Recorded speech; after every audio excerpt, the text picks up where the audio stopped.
तो hello guys, आपका स्वागत है हमारे यूट्यूब चैनल पर। तो आज हम फार्माकोलॉजी के एमसीक्यू का डिस्कस करेंगे।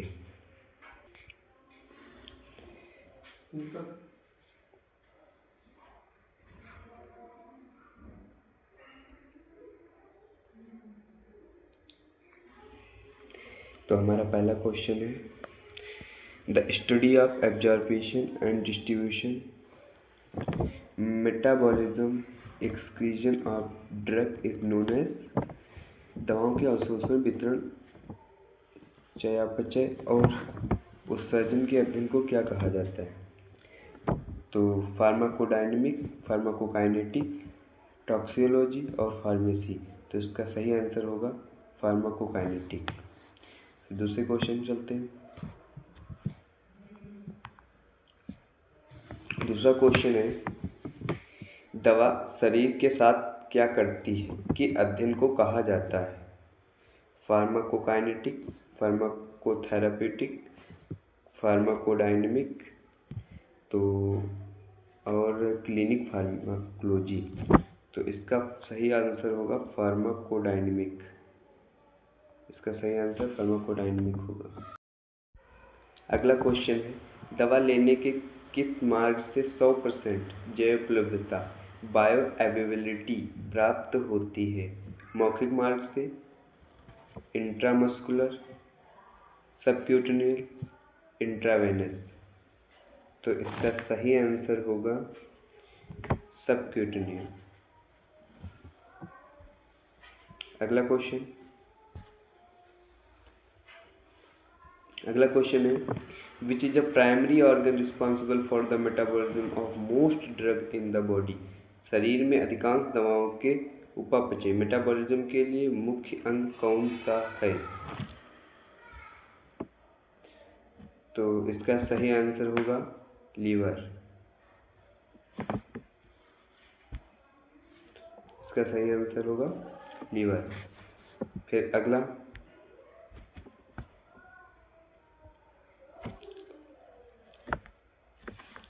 द प्राइमरी ऑर्गन, पानी में घुलनशील दवाओं के उत्सर्जन एक्सक्रीजन का मुख्य अंग कौन सा है? तो इसका मुख्य अंग कौन सा है? किडनी। सही आंसर किडनी होगा। नेक्स्ट,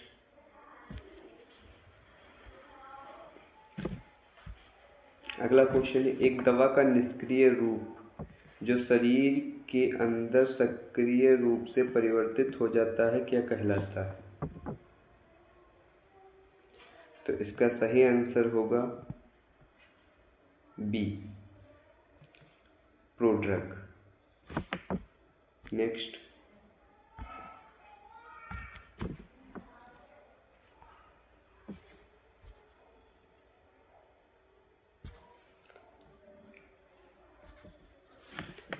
एक दवा जो रिसेप्टर से जुड़कर अधिकतम औषधीय प्रतिक्रिया उत्पन्न कहलाती है क्या कहलाती है? Antagonist, partial agonist, inverse agonist. तो ये कहलाती है एगोनिस्ट। अगला क्वेश्चन,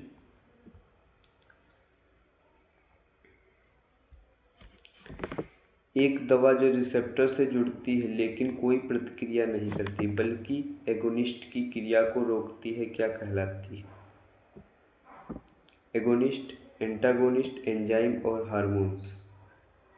तो इसका आंसर है बी, एंटागोनिस्ट। जो एगोनिस्ट की क्रिया को रोकते हैं उनको एंटागोनिस्ट बोलते हैं।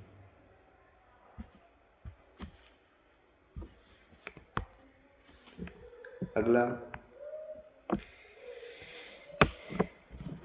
सबलिंगुअल मार्ग में दवा कहाँ रखी जाती है? सबलिंगुअल मार्ग में दवा कहाँ रखी जाती है? तो जीभ के नीचे, जीभ के नीचे रखी जाती है।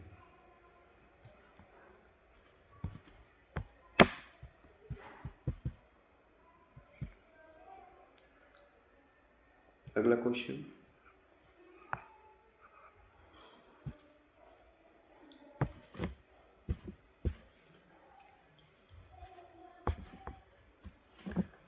एंटी कोटेड गोलियां कहाँ घुलने के लिए डिजाइन की जाती है? मुंह में, स्टमक अमाशय में, इंटेस्टाइन में या लीवर में?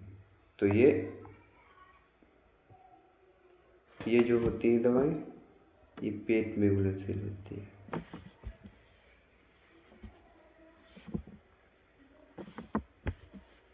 अगला क्वेश्चन,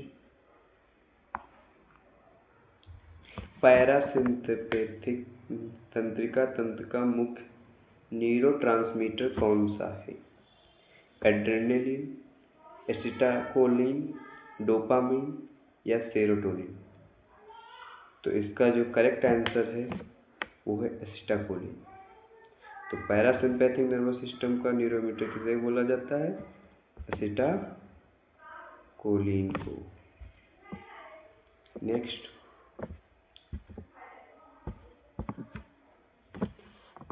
एड्रेनलिन को और किस नाम से जाना जाता है?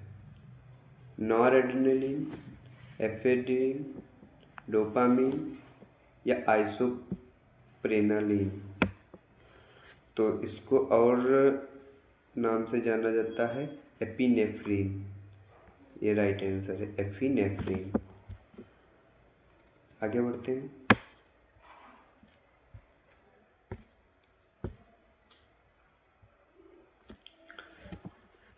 Which drug is considered life-saving and drug of choice for anaphylactic shock?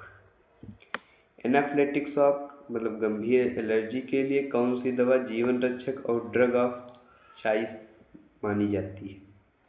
Atropine, adrenaline, digoxin, chloramphenicol? तो इसका सही आंसर होगा डिगॉक्सिन। डिगॉक्सिन ये पाई जाती है डिजिटैलिस।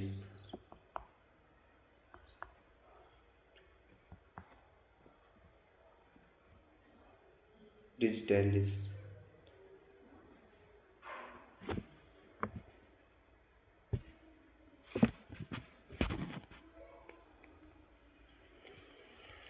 नेक्स्ट क्वेश्चन है, atropine is derived from the plant Atropa belladonna is belong to the which class of drug? Atropine Atropa belladonna पौधे से प्राप्त होता है। यह दवाओं के किस वर्ग से संबंधित है? तो ये किस वर्ग से संबंधित है?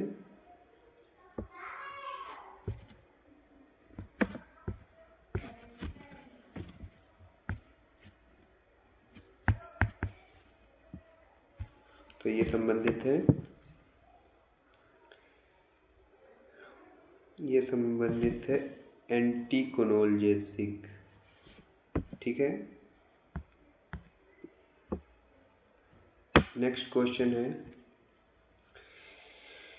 पिलोकार्पिन एक कोलिनर्जिक ड्रग दवा है जिसका उपयोग मुख्य रूप से आंखों के उपचार में किया जाता है। तो पिलोकार्पिन का उपचार किसमें किया जाता है? तो इसका आंसर है ग्लूकोमा में। नेक्स्ट, बीटा ब्लॉकर वर्ग से संबंधित दवाएं आमतौर पर किस प्रत्यय या सर्फेस के साथ समाप्त होती हैं? प्रिल, सर्टन, ओलोल या स्टेनिन? तो बीटा ब्लॉकर की जो होती है वो लोल, याद रखना लोल, जैसे पेंटाप्राजोल, प्रोपेनोलोल। ठीक है। नेक्स्ट,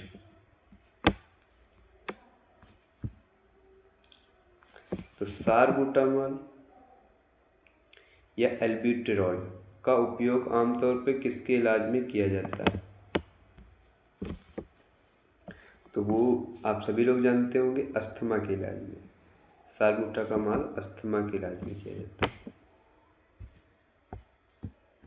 नेक्स्ट,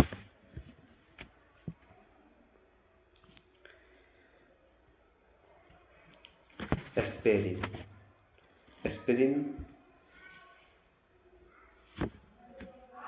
एस्पिरिन या सैलिसिलिक दवाइयों की श्रेणी में आती हैं। तो किस श्रेणी में आती है? NSAIDs। इसका फुल फॉर्म होती है नॉन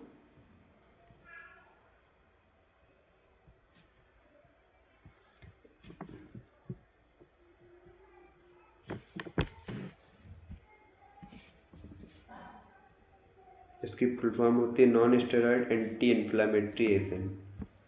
आगे बढ़ते हैं।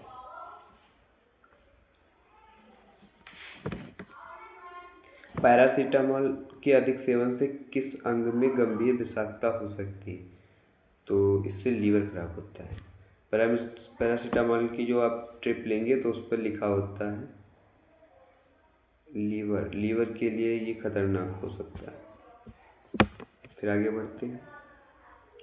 पैरासीटामोल विषाक्तता के लिए विशिष्ट मारक एंटीडोट क्या है? तो पैरासीटामोल एंटीडोट इसके लिए जो है वो है N-एसिटिलीन। क्या है? N-एसिटिलीन, N-एसिटिलीन, याद रखना, N-एसिटिलीन। तो आज हम क्लास यहीं समाप्त करते हैं। Thank you.